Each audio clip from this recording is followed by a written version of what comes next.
radio telemetry, world over, if we see the look back, the radio telemetry studies evolved in late 50s, and by 55, 56, the radio telemetry or say use of radio with low and higher frequencies, it started in usage in 50s, and first in United States, and as far as India is concerned, the radio telemetry studies in India started after the start of the Project Tiger in 1973, and there was a team from United States, biologists from US Geological Survey and US Fish and Wildlife Survey, who visited Kanha National Park, and some of the biologists, they were trained here, and some of the ungulate species, tiger, wild boar, they were radio collared, and they were followed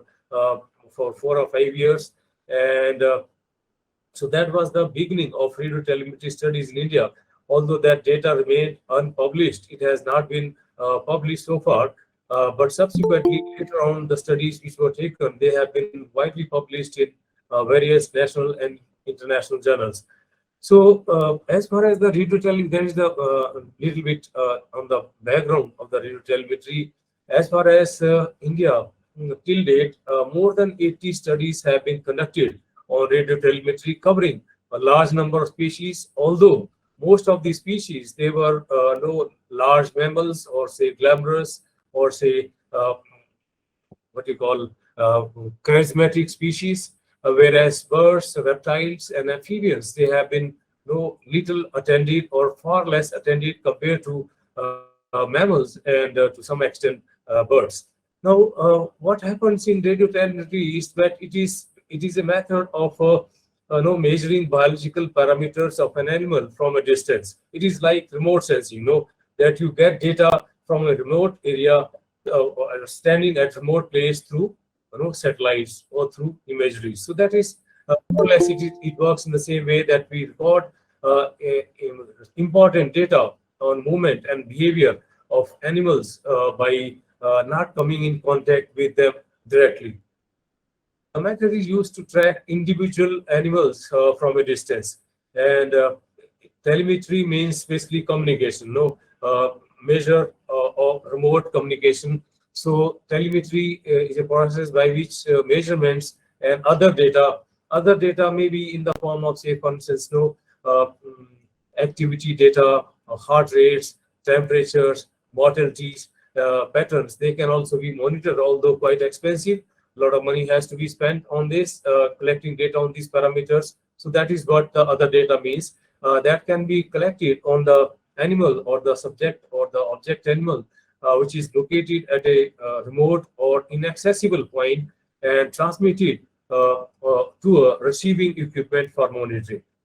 So generally, the radio telemetry is used for species which are extremely shy, which you are unable to see frequently, or which lead a very elusive or seclusive life, and the contacts with them are very less. So we get remotely, we get data, very important data on the habitat use and their interaction with humans through this radio telemetry. It is a well established science and technique now, and much advancement has occurred in radio telemetry over years, and drastic evolution. And mainly it is tracking for tracking wildlife and studying their behavior and movement patterns. Now, it is basically conveying any type of information from wildlife to another location through use of carrier frequencies in the form of radios, right? So those radios which are fastened or which are attached to these animals, they emit certain frequencies, and those frequencies are captured through receiving antennas. And what happens is how a receiving antenna works, that we'll discuss later. Now, it works on the pattern of electromagnetic waves or radio waves, as your in announcement or Akashwanis, the same pattern, basically electromagnetic or radio waves. They work in FM radio, the same basically principle. And it is based on a very basic formula of physics, that is lambda, or wavelength, is equal to speed of the waves which are generated upon frequency, their frequency in hertz, megahertz, or kilohertz. Say for instance, if we have if we choose our frequency radio or frequency of radio to be 150 hertz, then it has no 2 meters wavelength. So 300 upon 150 is 2, so that is basically 2 wavelength. So that is the basic principle here used.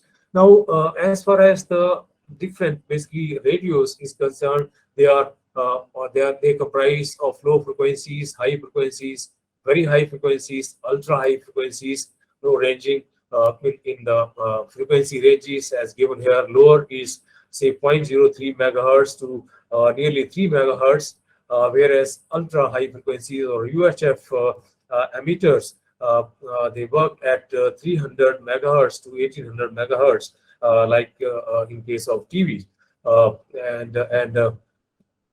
These lower frequencies radios are generally used in amplitude modulation, and Citizen band radio use basically high frequencies again, 3 to 300 megahertz. Anyway, most of the frequencies which we used for animals in radio telemetry are for aquatic animals. It ranges between 45 to 50 megahertz, and for terrestrial wildlife, generally from 148 to 158, but even higher ranges can also be taken, say for instance up to 170. From 140 to 170 megahertz bands can be chosen for frequencies, bands or frequency ranges of the radios used for animals in radio telemetry. For birds, we generally use high frequency ranges, 200 to 20 megahertz, because they fly. And for intense vegetation, we use low frequency range radios, that is 30 to 50 megahertz, because otherwise high frequency radios, if they are chosen in dense vegetation, there is no problem of attenuation or for problem of lessening of the beeps or the waves which are emitted, and also what you call as the reduction in or sorry, bounce.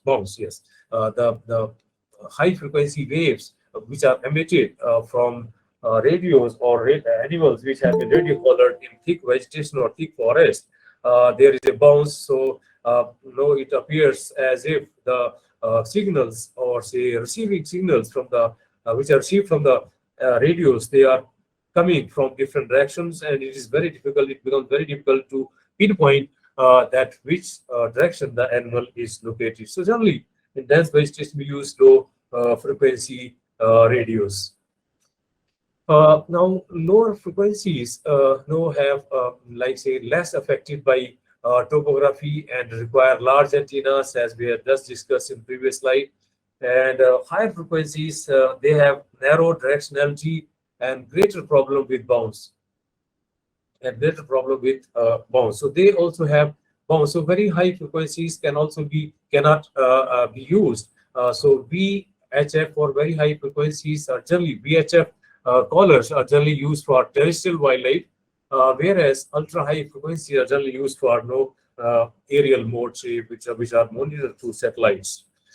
Now, this is the basically structure of radio telemetry equipment, that we have a radio telemetry system, which is basically the which comprise the transmitter package, that is the radio, which is located within the collar and which is fastened to the animal, and then it has antenna. That transmitter has its own antenna which emits those radio or electromagnetic waves at specific frequencies, and there's a receiver package which basically which is with the researcher or observer, and the radio waves are perceived or they are picked up through the receiver package, which also has its own handheld antenna which is attached to the receiver package, and the waves which are emitted by the transmitter, they are picked up here to receiver, and no, there are beeps, and once you locate the animal, very strong signals come. If the animal is in the nearby area,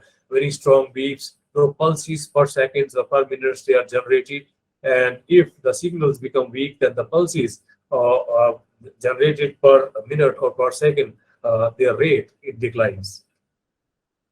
Now, as a whole, this is basically transmitter which is having a battery pack or battery package. Now, battery may be solar based. It may be charged through solar radiation, or it may also have it may carry alkaline batteries, which where the lifespan could be from 6 months to nearly 3.5 years mostly, but it can also be expanded to 5 years. But the cost of the radio or radio collar becomes manifold, several fold. Then there are special sensors also which can be attached to this radio or transmitter, and for recording, say, or for monitoring heart rates, for recording temperature, for recording the activity patterns, whether the animal is running or moving fast, or say it is resting. So those activity sensors can also be attached with the transmitter at some cost, extra cost. And this is the antenna, which is generally kept outside the cast of the color, that is the plastic or the polymer part of the collar. And generally this antenna should be basically small. Even if it is small, you can cut it so that it may not be chewed or it may not be broken when the animal goes in different landscapes. Now, so that is what the radio or the transmitter package is comprised, or its composition. Now, special sensors are like, say, motion sensing, which is most common and can indicate activity patterns, or many tell when the animal runs as you approach it in dense cover, right? So the pulses generated, they increase, and therefore the movement, you can guess whether the animal is running, or it is lying, or it is resting. At specific temperature, sensors, they can also be temperature probes. They can also be used with the transmitter package, although it may not be very reliable. And heart rate requires a lot of technical support and is expensive. If it is required for physiological physiological studies, then heart rates can also be monitored. Now, the receiver package. Then we have the receiver package, which is basically rested with the observer or the researcher, which basically has a electronic circuitry, and supplied with battery, removable battery or rechargeable battery, and also has head phone attachment, and there is data recorder also. Means if you have, say, the permanent, say, mast antennas placed at your research centers, then the data can be transported across to the PCs, and it can be recorded automatically, although little expensive. And the antenna, this is now the receiving antenna. There are two antenna, one antenna with the radio or the transmitter package, and this is the antenna which perceives the signals which are emitted at specific frequencies from the radio or the radio collar, radio telemetry equipment, for which this is also a part. That receiving antenna is also a part of the radio telemetry equipment. So this antenna is basically handheld antenna, and the size may vary from very small as to huge Yagi antenna comprising 5 to 7 elements. So this is basically the typical this is TR4 Telonics receiving package manufactured by Telonics, one of the oldest agencies that manufactures radio collars and GPS collars and very high frequency collars, or very high frequency what you call PTTs, or platform transmitter terminals, for birds as well as animals, for studying migration, for studying their behavior. Now, No, this is basically the attachment for the antenna, receiving antenna. This is basically the no, what you call the fine tuning and knob, and this is basically the different channels. And these are the buttons for channels. See, if your animal is at channel 1 or 2 or 3, about no 100 animals, they can be monitored at one channel with fractional changing in frequency ranges. Say, for instance, if you have selected frequencies from 140 megahertz to 148 megahertz. So here from 140.1, 140.2, or even 140.0102 like this. So several transmitters, they can be monitored by this single receiving package. Now it comprises antenna. Antenna is of the receiver. It could be a whip antenna. It could be a loop antenna or H antenna or ad hoc antenna or Yagi antenna. In loop, generally we get dipole. That is, there are two basically gain areas, and there are two basically what you call null areas. And same is in case of Yagi.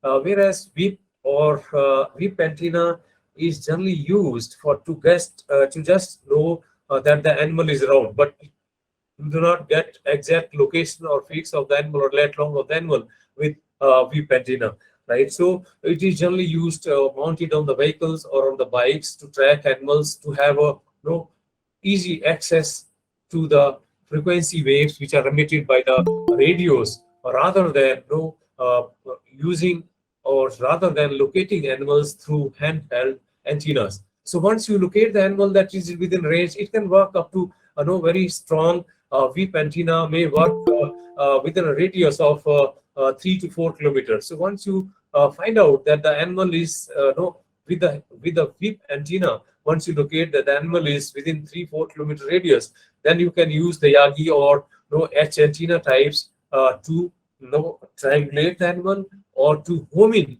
into the home range of the animal or into the location of the animal to get the exact location or exact geographical coordinates of the animal.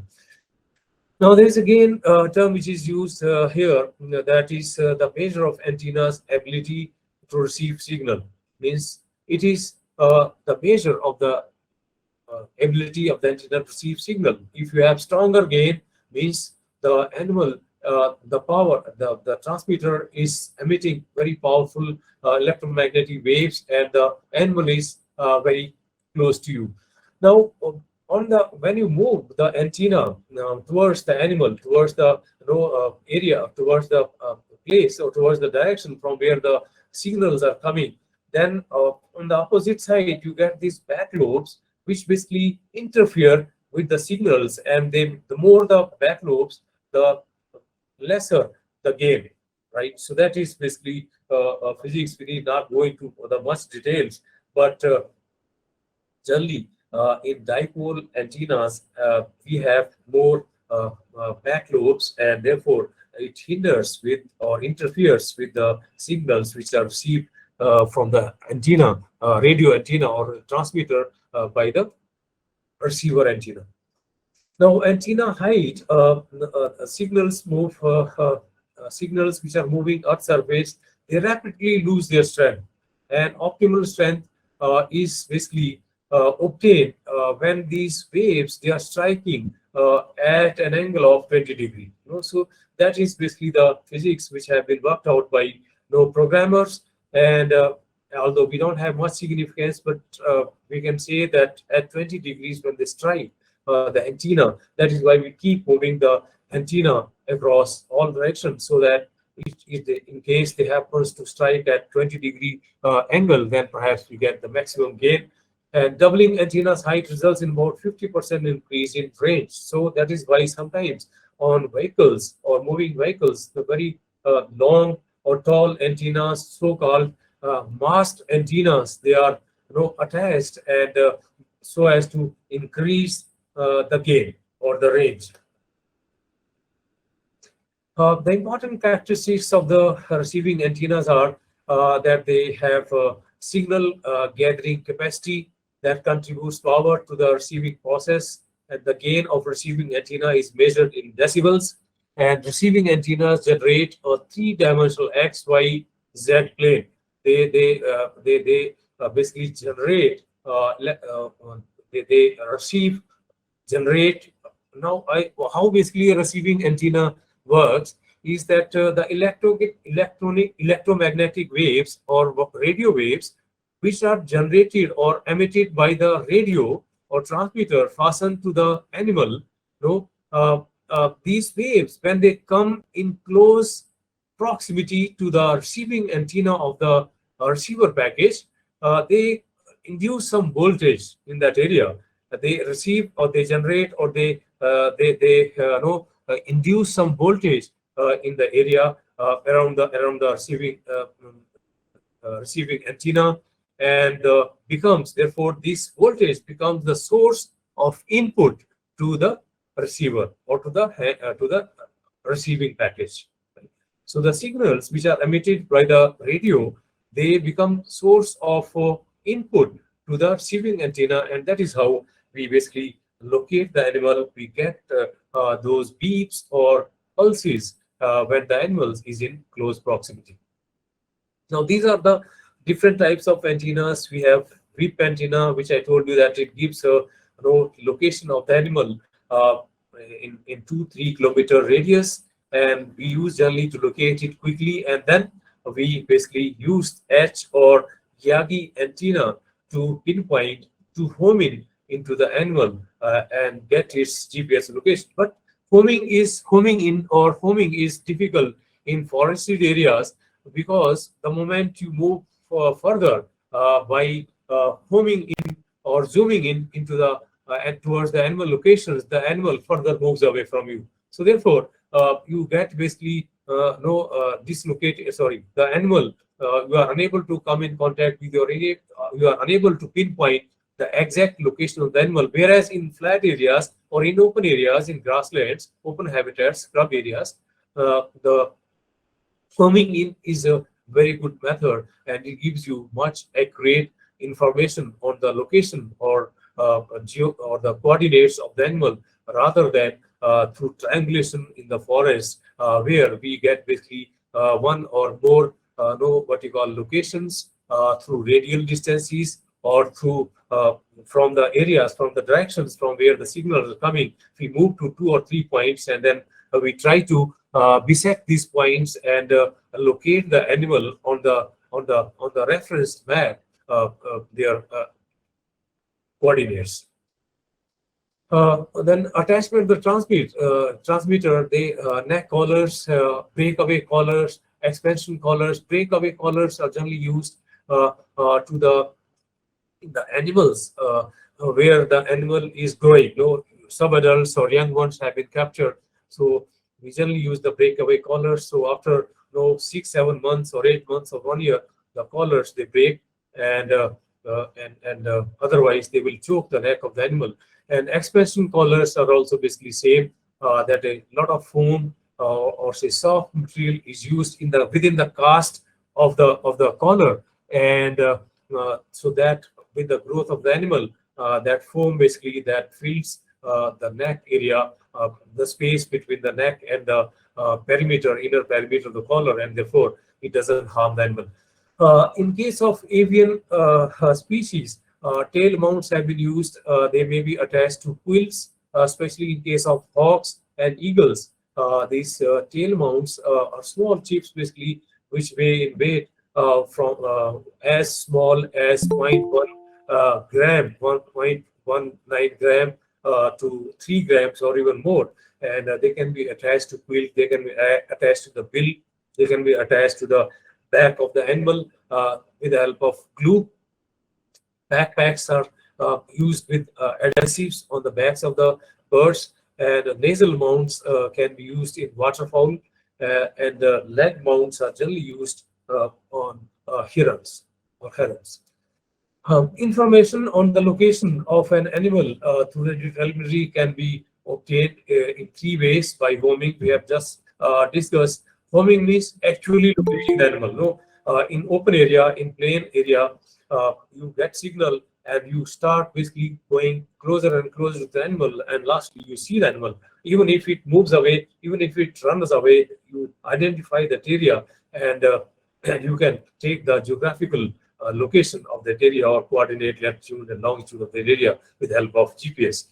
In triangulation, which is used in forested landscape or even say thick vegetation, here three or more than three locations of animals are taken through radial distances from where the signals are coming using handheld antenna of the receiving package, and once these three or more than three locations are taken or fixes are taken, then they can be what you call on map. You can bisect them from different points. They will be pointing in different directions, say northern or easting, and then you can locate uh, the exact position of the radio. Although it is not exact or say accurate as in case of VHF or UHF collars or GPS collars, but that is the only possibility in the forested areas. Then location from aircrafts also, like say, and where funding is not a problem, then you can use basically fixed wing aircrafts, like say in the United States and Canada and South Africa. The ecological studies, they are using fixed wing aircrafts for taking locations of the radio collar animals.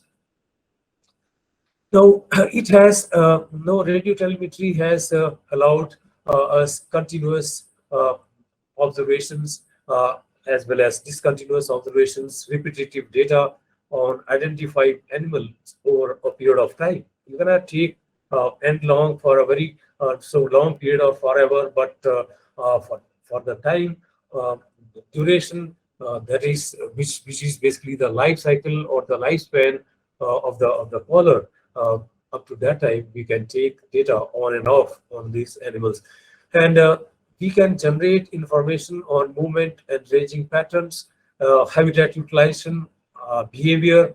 Now, habitat utilization is not necessary that we have to use basically radio collars. Many animals, the habitat utilization can be studied even without using radio collars, because otherwise because it is a very costly affair. So it is used generally for rare species or endangered species where getting data is very difficult.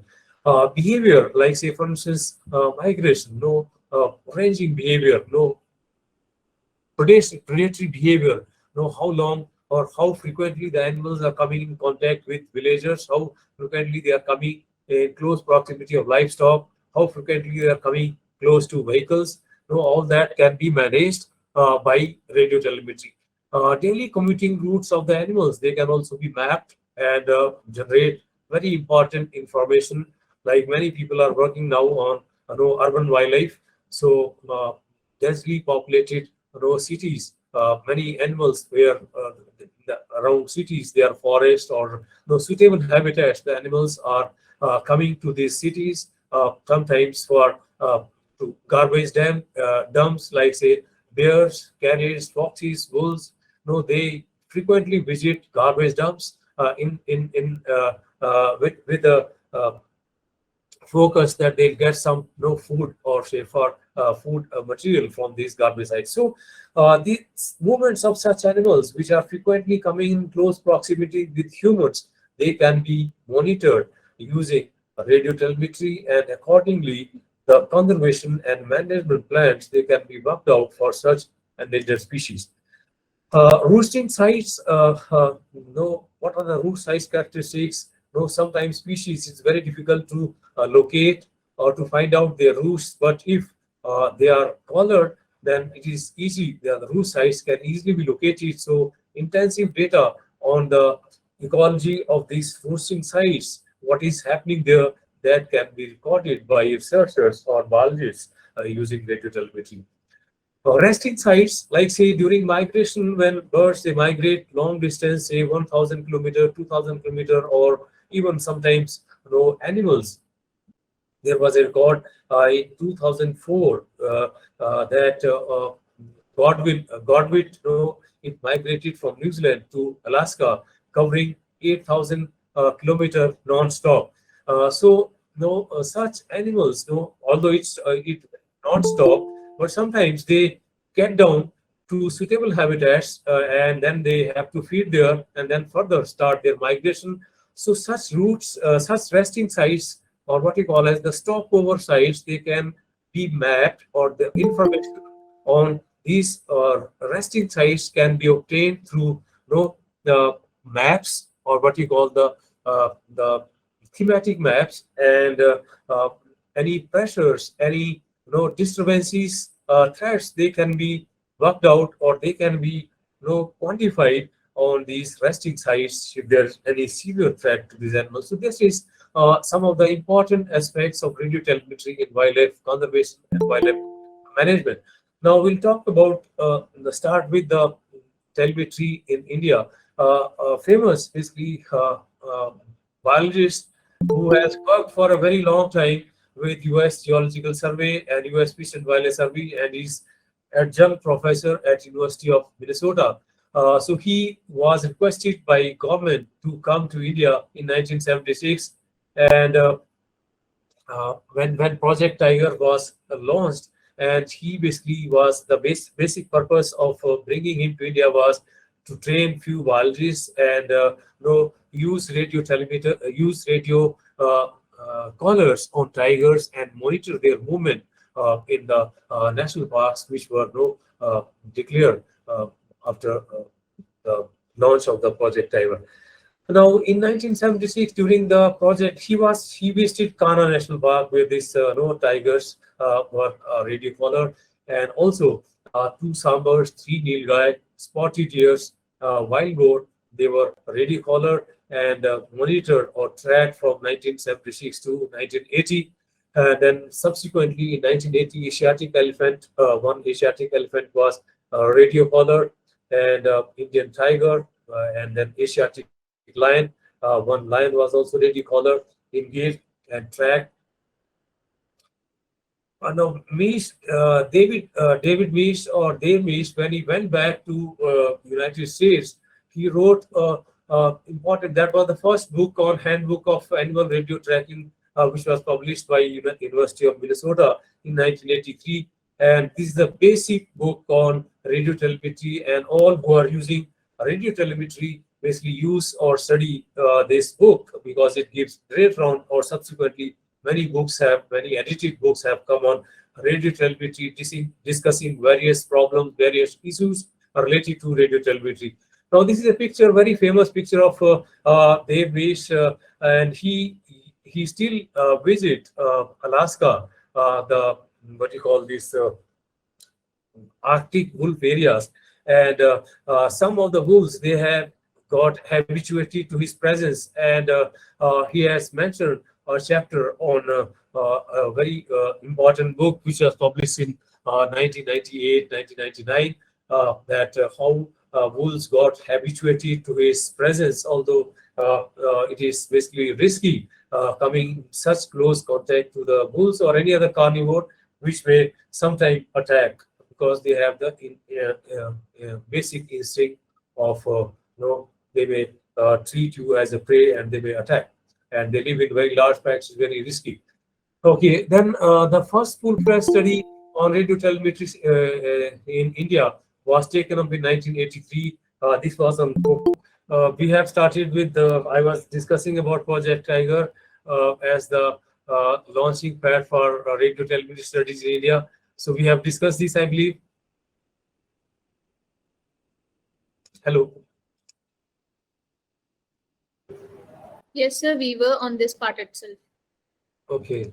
So, we start here. So in 1973, when Project Tiger was launched, a very famous biologist who has worked for a very long period with U.S. Geological Survey and U.S. Fish and Wildlife Service, and is an adjunct professor at University of Minnesota. He was requested by government, Indian government, to visit India and train some biologists in radio telemetry studies. So he was in India for a short duration in 1976 in Kanha National Park, where some sambars, 2 individual sambar, 3 nilgai, spotted deer, wild boar, and they were radio collared and tracked from 1976 to 1980. And then in 1980, Asiatic lion and uh, Asian elephant and Indian tiger, they were also radio collared and tracked. Although this data has not been published because at that time it was just at the initial phase, and people were not much aware about the know-hows of radio telemetry. Okay, then Dave Mish, when he went back to United States, he wrote a very important book or basic book entitled "A Handbook on of Radio Telemetry of Animal Radio Telemetry Radio Tracking," published by the University of Minnesota in 1983. So most of the biologists they read this book. It's a small book, about 120 pages. Sorry, most of the biologists, most of the biologists who use radio telemetry, they study or they go through this book, and later on or subsequently, many more books have come on radio telemetry where several issues, problems of radio telemetry have been discussed by experienced research biologists using radio telemetry. Now,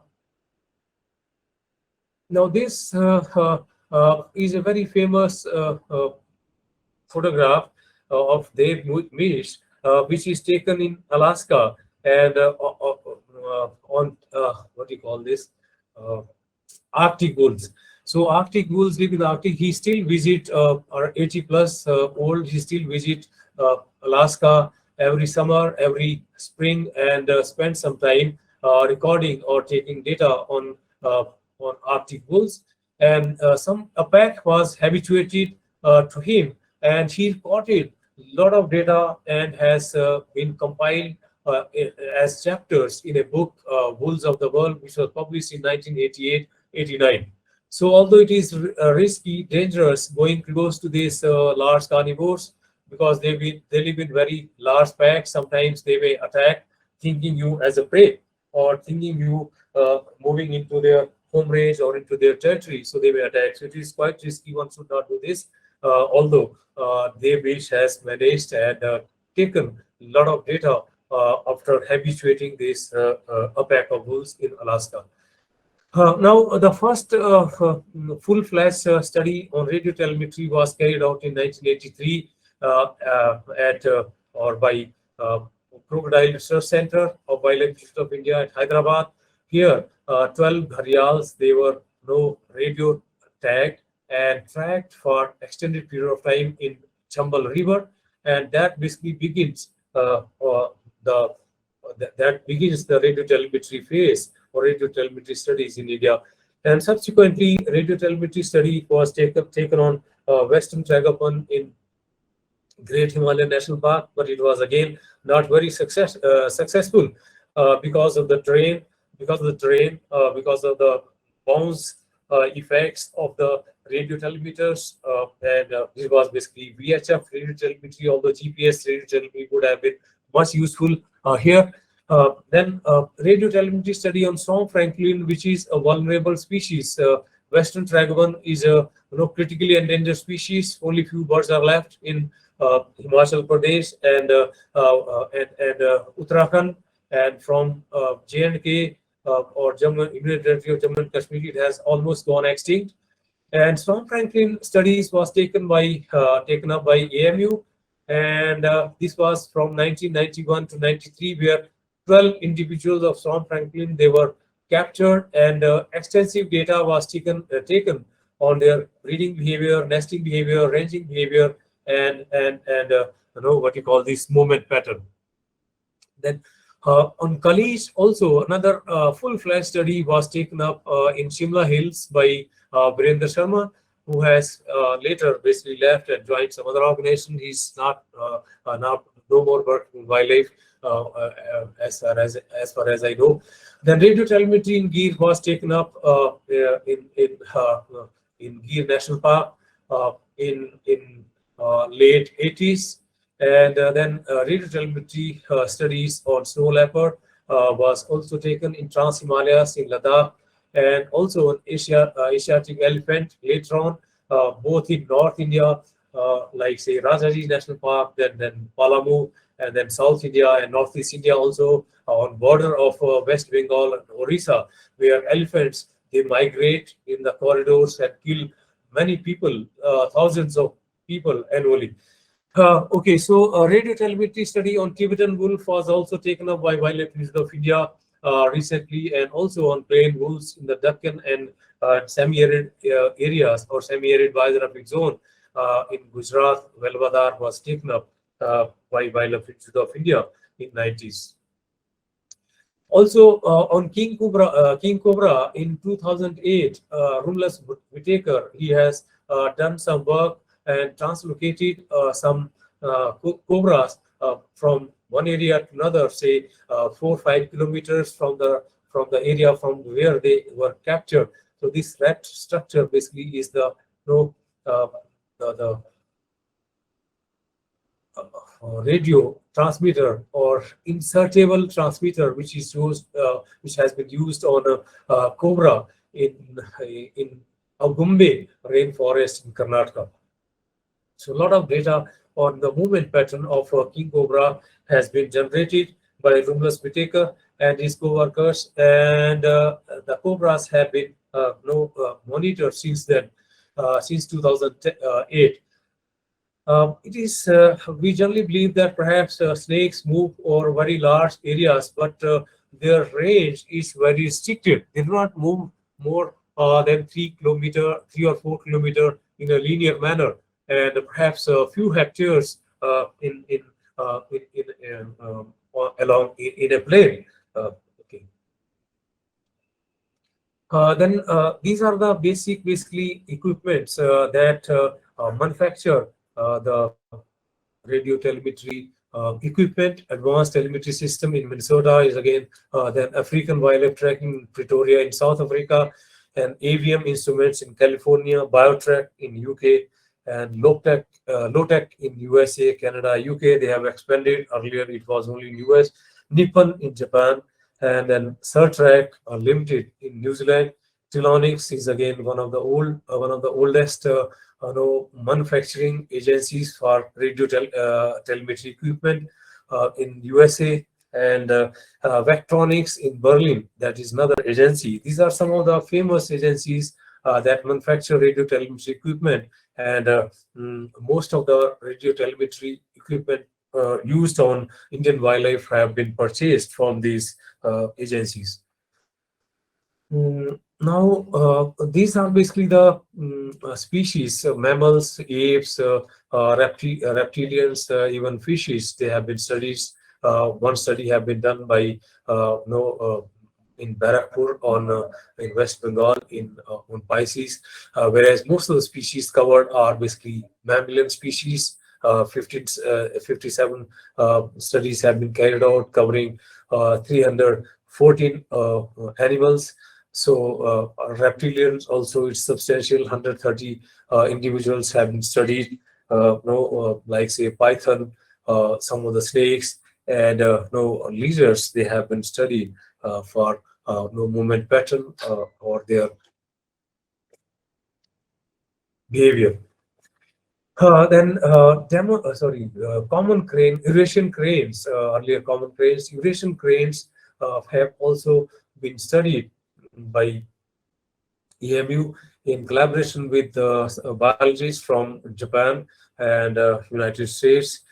This was taken up in 1990, between 1999 and 2001, and the movement patterns of common cranes or Eurasian cranes, they have been monitored, and their migratory routes and stopovers and resting sites have been managed, monitored. So these are the migratory movements of 3 Eurasian cranes, which were radio collar in the grasslands in Kutch area in Gujarat, and they migrated to Kazakhstan in Russia, and these stopovers here, these points These are the stopovers, basically, where they have been mapped and looked for various threats, if at all, occurring on these. Like, say, same thing has happened for Siberian cranes, that their stopovers at the migratory routes of Siberian cranes. There were many threats. There were hunting of them going on, and therefore, since 2000 or 1996, 2000, no Siberian cranes have visited Kevaladev National Park, because at stopovers of Siberian cranes, there were tremendous threats, hunting pressures, and the population have been wiped out, that which used to migrate to India. Then this is another basically study, which again taken up by AMU on grey wolf or plain wolves in the Deccan in Maharashtra. And so here, five wolves, they were radio collared and monitored for 4 years in 4 or 5 localities, 4 or 5 areas in the semi-arid grasslands. And so this is the how the typically basically it functions, that radio transmitter which is attached to the animal, mobile receiver. Okay, it emits at the mobile receiver. Basically, it detects or the movements, or detects those radio waves or signals, and the location the animal is, or the radio is located. Now, these were the home ranges of these 4 bulls. Fifth died, basically. It was killed by shepherds. And these are the packs which were ranging, and there were overlaps with the home ranges of 3 packs, whereas 4th was far away, 40-50 kilometers away. And these home ranges were this was Nana's pack, which ranged in 230 square kilometer area, and this was basically Gangewadi pack, which ranged in 213 square kilometer area, and this was Gangewadi pack. And this was Sangvi pack, which ranged in 163 square kilometer area, and then Chapalgaon pack, which ranged in about 128 square kilometer area. And there was another wolf, which died later on. So it was actually establishing. It got dispersed from their natal pack from Nanas, and it was trying to establish elsewhere.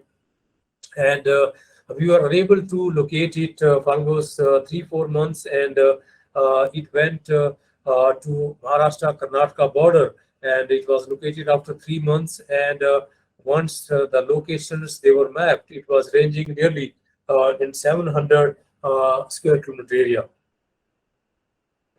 So they have a very scanty prey base, very poor prey base. So they have very large home ranges, and predation on these areas is intense, both on livestock as well as the antelopes on which they feed.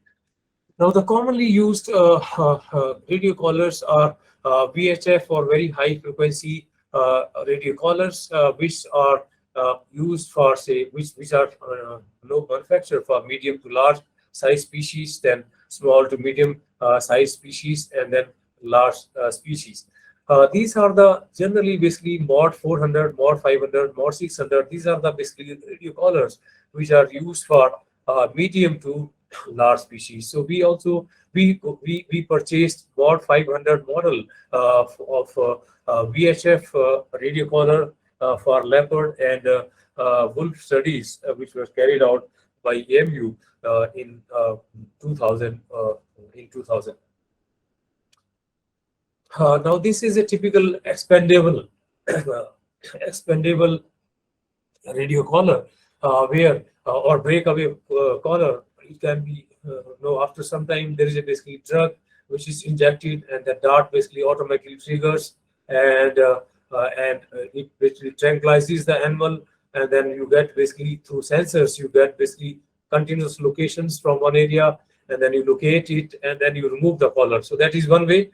Another is that there's a breakaway collar. So after 6-7 months, it automatically breaks, and You get continuous signals from a point, then you locate the caller, and then you get it and remove the data which is stored in it. Okay, so that is the breakaway and expandable caller, which can be used for medium to small to large animals, especially for their young ones.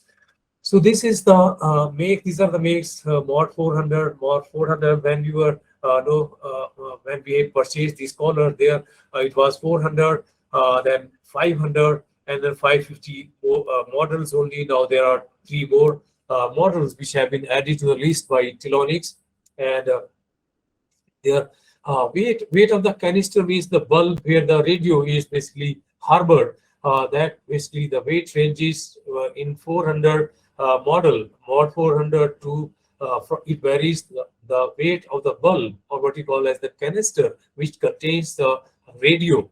That varies in weight from 175 to nearly 485 grams, and along with cast, that is the polymer, it weighs from 330 to 660 grams in case of mod 400, to 690 to more than 1 kg, nearly 1.5 kg in case of mod 600 model.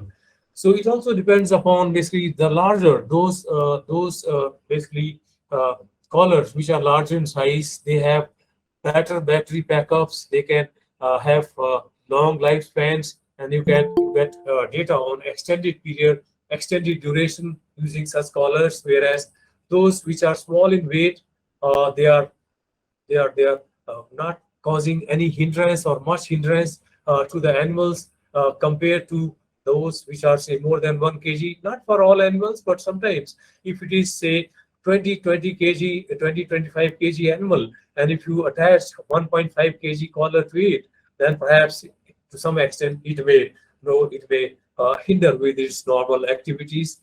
But no, doing it for 5 or 6 animals is not a problem, because you get a lot of information on the animals as a result. Now, there is option, as we have discussed in the beginning, there is option for mortality sensors that the mortality of the individuals can be monitored through these mortality sensors, which are embedded within the canister along with the radio. And the timeout intervals means the beeps, if they are produced. Timeout is the interval basically when basically beeps are not generated. If for 4 to 12 hours, if those beeps or pulses per minute or per second they are not generated for 4 to hours, then we can almost conclude that the animal has died. And if it is low, if this timeout interval or the pulse out intervals are low, it is for few seconds, that means the motion sensor is working, and there is no mortality. Other sensors which are attached, MS4 is generally used for temperature, to record temperature, and temperature triggered mortality also. Sometimes the animals which live in very high temperatures, there is mortality. So no temperature, if there is any temperature triggered mortality, that can also be monitored through this MS5 or temperature triggered mortality motion sensor, which can be used on these such animals which live in extremely hot or arid environment. MS4 activity motion sensor can be enabled in conjunction with MS. So activity and temperature motion sensors, they can be used in conjunction, and the data can be generated. Now then, after this, so the collars which we have just talked about, they were VHF or very high frequency collars. Then we have UHF or ultra high frequency collars, which are basically, or which comprise the Argos GPS collars, or simply Argos only collars, and Argos PTTs or Argos platform transmitter terminals. Now these both work on ultra high frequency bands or ranges compared to the VHF, where the frequency bands are generally from 140 to 200 megahertz, whereas here it is generally more than 400 or more than 200 megahertz frequency bands. Now Argos is basically the basically agency through which no permissions and the ID numbers for these GPS callers or know what you call the uh, PTTs have to be procured. And what is done is basically Argos is basically satellite-based location, which location estimation, which is basically meant or which is established for data collection system, which is a data collection system. So you request Argos and request data on environment from them. So it is dedicated for studying and protecting environment. So they have their base in France and then main in US and then in other countries also. It was established in 1978 under the agreement between CNES, NOA, and NASA. Okay, and of late, agencies, European space agencies, and ISRO have also become party to it, or it has also collaborated, or it has become come in agreement with Argos. And presently, the Argos is operated by CLS Argos, CNES, which is CNES subsidiary, right? The CNES is basically Center Nature's Speech Satellites. So that is a French word. So that is what the CNES. So CLS is Collective Localization Satellites. So that is the French name for CLS Argos, which is based in Toulouse in France, and its subsidiary is also in US, right, United States. So CLS Argos supplies these UHF callers. It provides data, or it provides locations on environmental data, and also on transmitters, the CLS Argo agencies, and then they also give basically or assigns ID numbers to different callers that are used by biologists all over the world. And what is done is that the area where you want to use UHF callers or UHF or PTTs or GPS callers, there from that study area, one has to take extensive GPS locations and send them to the Argos, and then Argos basically plot a histogram through programs and basically perceive or view or visualizes or find out that how many satellite passes are going through that study area. So this is the initial step, that one has to get extensive set of locations, left-long locations from the study area, and then send them to the Argos, CLS Argos, and they draw a histogram and see basically the possibility of satellite passes which are going through that area for which you want to study, for which you want to use PTTs or UHFs. Now, this is important because the satellite passes may not be continuously operating in that area, or they may be going through specific hours, say early 6 to 8, or like say 12 to 2 in the noon or evening, or late in the night. So all that can be found out by CLS Argos, and accordingly they suggest you that you get your UHF callers or PTTs programmed in the labs from where you are going to purchase them. CLS Argos do not supply the callers. The suppliers are different. All those agencies which we have listed in previous slides, so they supply them. But it is just merely agency which will give you data or information on the movement of those callers or UHF platform terminals. So once that is done, once the IDs are generated and they give you the satellite passes or information on satellite passes, then you pass it on to the agency from which you want to purchase those callers, and they then program those callers accordingly. If you want continuous data 24 hours, then they program the transmitters accordingly. If you want it on a cyclic manner, say for 2 hours in the morning, 2 hours in the evening, or 1 hour in the night, then accordingly those radios, they can be programmed in the labs, In Telonics, it is called as MK11 lab or MK11 lab. So where the chips they are programmed to switch them on and off as per requirement by the biologist. Now, for more duration, you need not basically keep them on for 24 hours, because that will exhaust the battery very fast. Within few days only, the battery will exhaust, and that will not have much use if you get continuous 200, 300 locations within 1 hour. They are useless, right? They are useless. So, but rather, if you get it in intervals, say early morning hours, late evening hours, then perhaps that data will have more independence of locations statistically, rather than getting continuous data, and also more useful for plotting or getting to know about their home ranges, rather than getting locations continuously, and also at the same time increasing the lifespan of the battery, and therefore lifespan of your collar, so that you can get data for extended or long period of time, rather than getting continuous data for 4 or 5 hours or 6 hours or 10 hours and so on. Argos is okay, so that is the procedure for getting this information. Argos is the exclusive provider of Argos satellite telemetry services world over, and for scientific and environmental applications. Like say, we use PTTs for bar-headed geese, and about 12 lakhs rupees were spent on 5 transmitters PTTs, which were monitored for 8 to 9 months. So that was the expected lifespan was 6 months, but some of the transmitters they work for 2 transmitters they work for 8 to 9 months.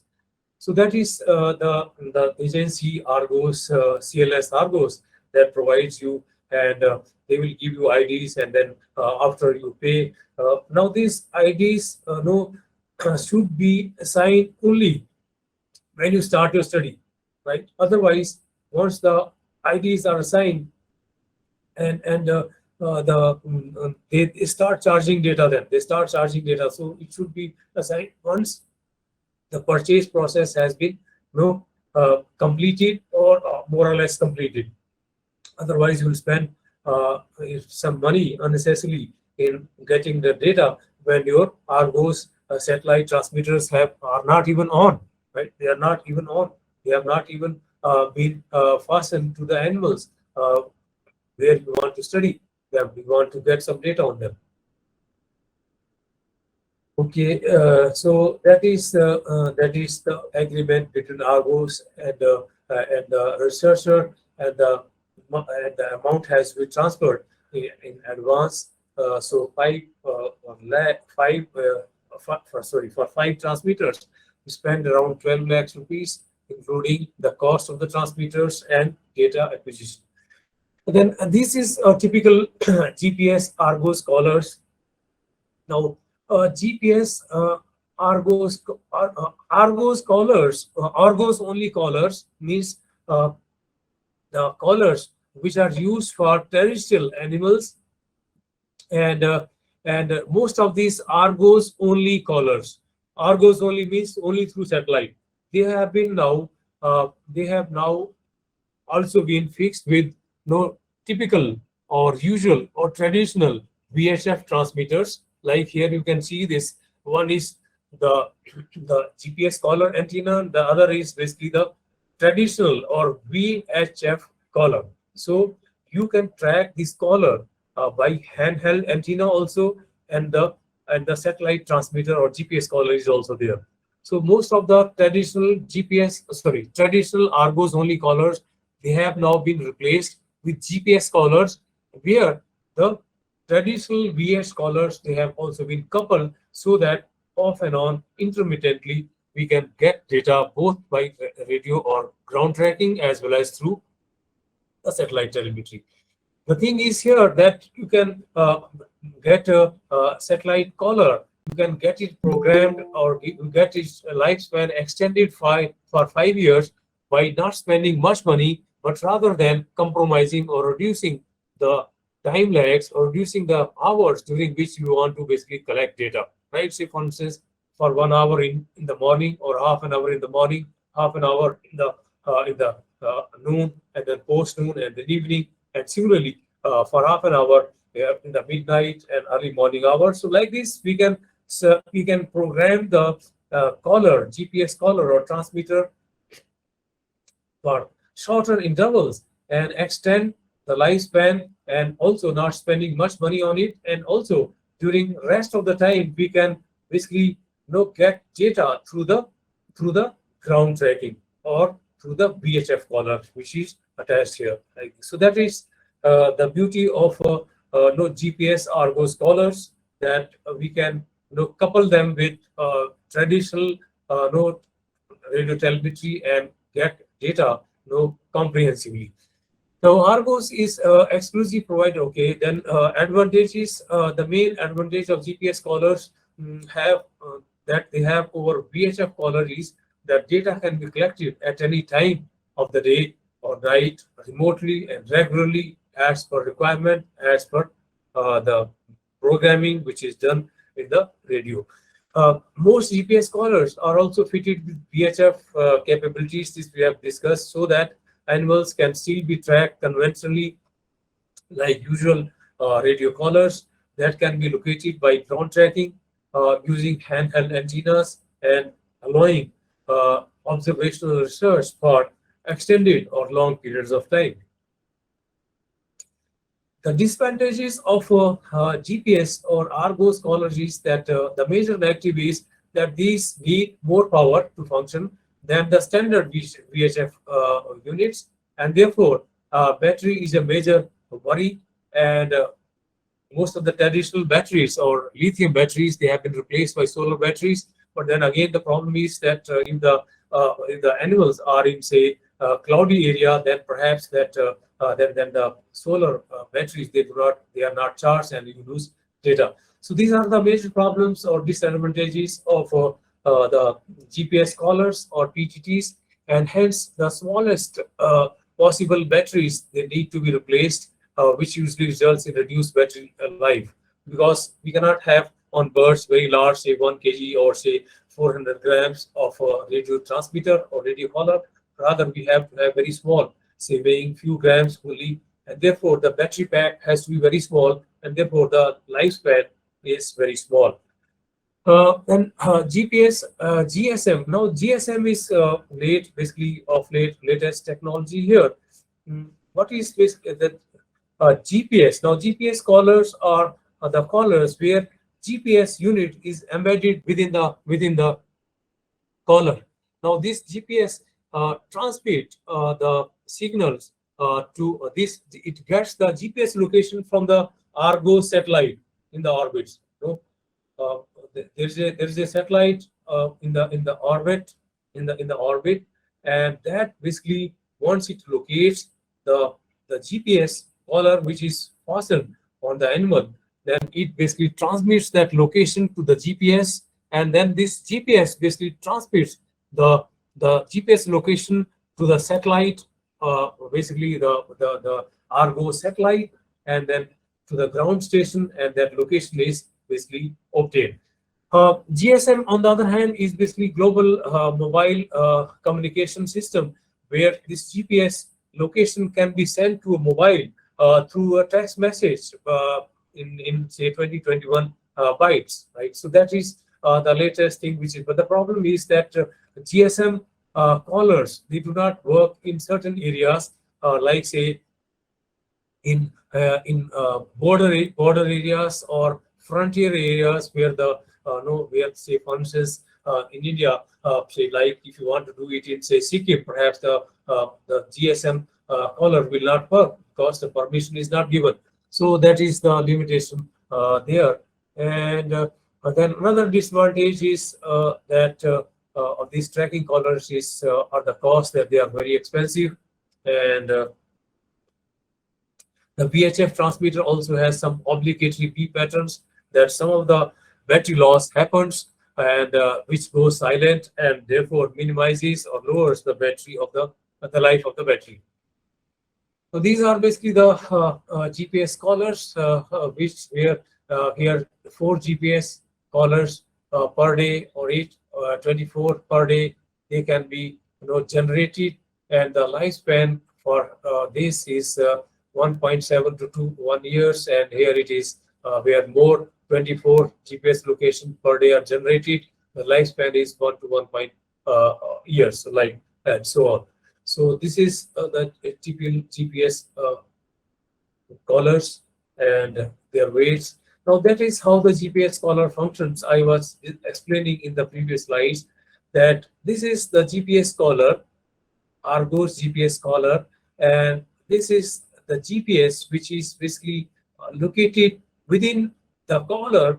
And here is a GPS positioning satellite, Argo satellite. So this, once this comes in contact, this works with on Doppler's effect, Doppler's effect, and relative changes in the movement of the object, that is the radio, relative to the changes in the movement of the satellite, though that determines the location. And that location is sent to this GPS. It is stored within the GPS collar, and then it is further transferred to the Argo satellite, and then to the Argo's ground station, from where it is downloaded. So that is how the GPS collar basically functions. Whereas in case of UHF, that is Argo's only, that is PTT, platform transmitter terminal, there is no GPS in the collar, in the PTT, and the satellite basically this emits the radios. They emits the electromagnetic waves. They are picked up by the Argo satellite, and they are sent to the ground station and then downloaded. So that is the difference between the operation or functioning of GPS collar and UHF, Argo's collar or Argo's only collar, or that is what you call as the PTT. Here there is GPS in GPS collar, whereas in PTT or Argo's only collar there is no GPS. The GPS locations are basically are found out by the satellite using through Doppler effect, and then they are passed on to the ground stations and then downloaded. Now the collars, they collect GPS positions and optionally other sensor data, and transmit that information through the Argo system. That is what that was given in the picture. Users must apply to CLS Argos to utilize the Argo system, and will be assigned ID codes, which we have discussed, and repetition periods, that is duty cycles, during which you want to get the locations of the collars. Argo satellites are in near orbit polars. It has been this. So this is a drawback, that near polar, the satellites which are rotating in near polar orbits, the overpasses or their passes, they do not. They generate maximum, what you call, they have maximum overpasses, whereas those which are rotating around the equator, they have minimum passes. So means that towards polar areas, if you have the PTTs, the satellite passes are higher. The frequency of movement of satellite passes are higher there than those towards the equator. So this is an inbuilt problem here, that the polar satellites which move, the satellites which move around the equatorial axis, they have less overpasses, means the probability of detecting the radios or the PTTs will be far less in those areas along the equatorial axis rather than along the poles.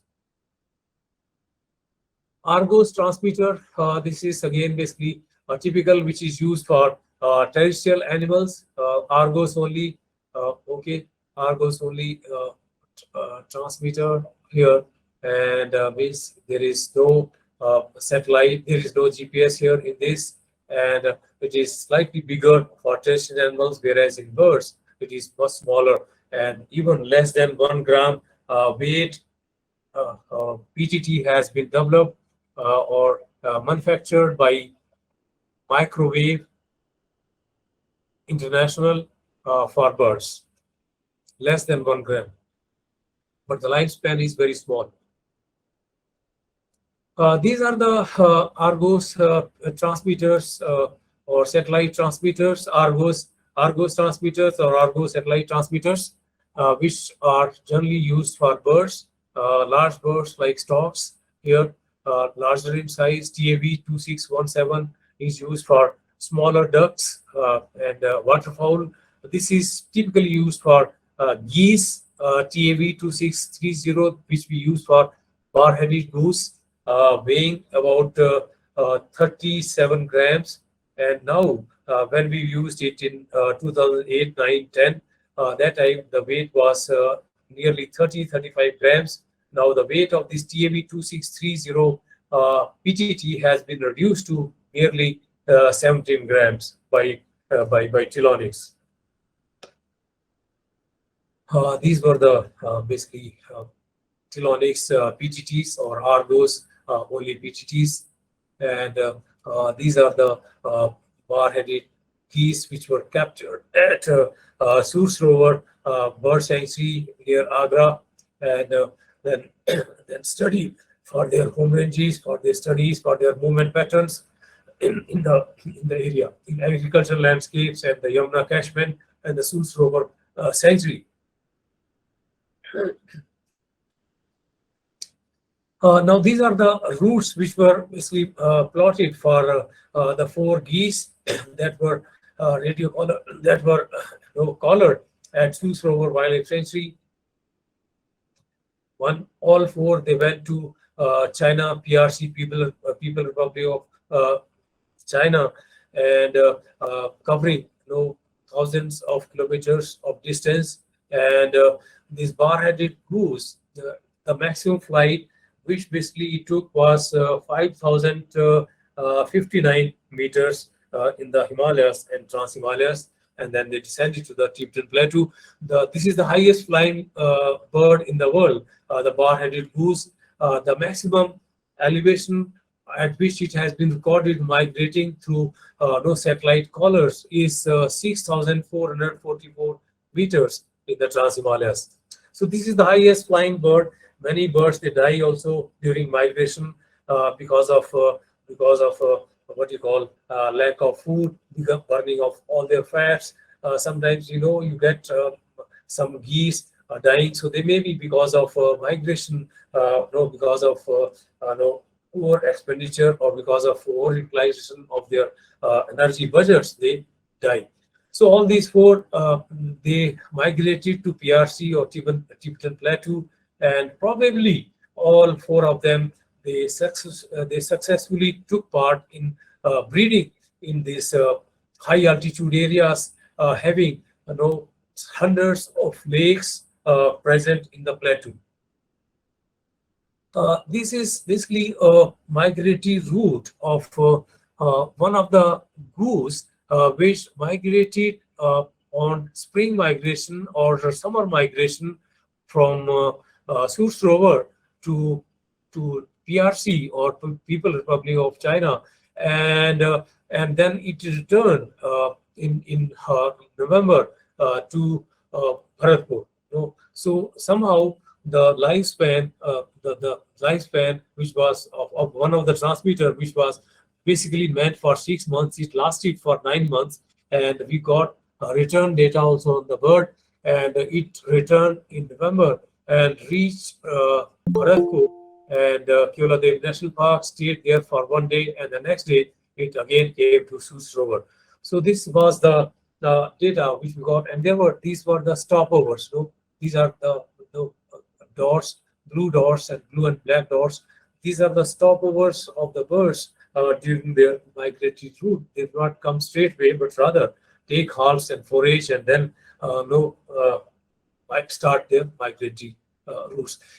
In the Tibetan Plateau, they used principal or say focal areas, and ranging in size from 75 square kilometer to more than 3,000 square kilometer. So means perhaps these geese, they use large, huge areas for grazing or feeding on crops and finding food, perhaps not in their wintering range, but more so in the spring ranges or their breeding ranges in China or Tibetan Plateau, where they were breeding, and after the chicks were of say 3 or 4 months, perhaps they were ranging in very large area to feed the young ones or taking them to new breeding grounds. So these were some of the focal areas where these birds, tagged or radio-collared birds, they were moving. So huge areas they were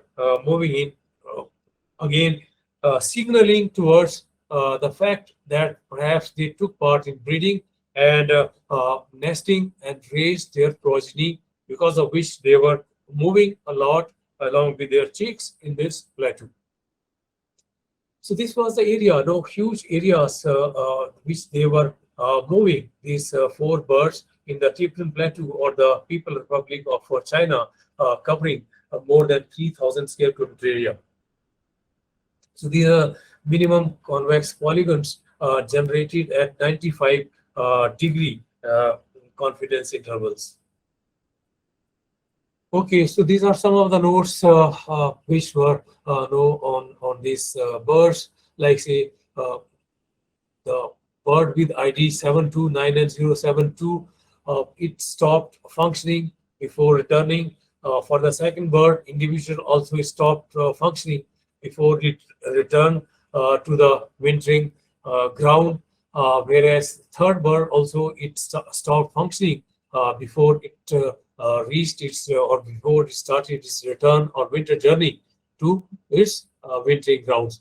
Now, the 72 ID bird, it migrated from Sus Rover sanctuary on 6th April, and it stayed for 2 days at Dhangadi near Nepal and moved towards Uttarakhand-Nepal border and returned to Nepal again and left to Tibetan Plateau region.